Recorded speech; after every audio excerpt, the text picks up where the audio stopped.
मुलगी म्हणजे संकटच संकट. नको रे बाबा, मुलगी नको.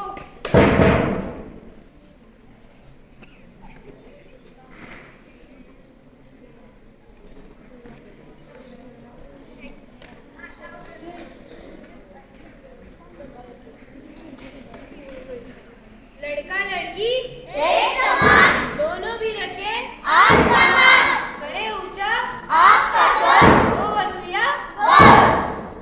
असे नुसते नावाला म्हणले जाते. आजी मुलगी जन्माला आली तर आनंदाच्या ऐवजी अश्रू वाहिले जातात. मुलगी जन्माला आली तर घरच्याने फार वाईट घटना घडली असे वाटू लागते. परंतु जर मुलगा जन्माला आला तर पूर्ण हॉस्पिटलमध्ये पेढे वाटले जातात.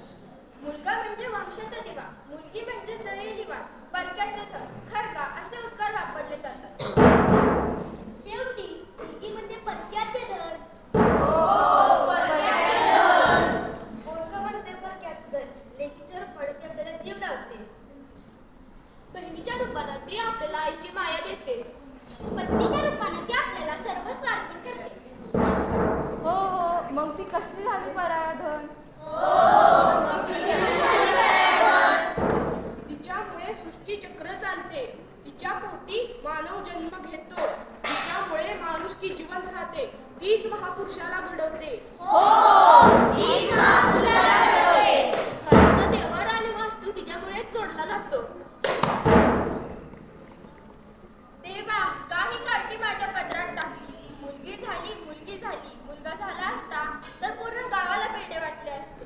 आपल्याला वंशाचा दिवा पाहिजे होता.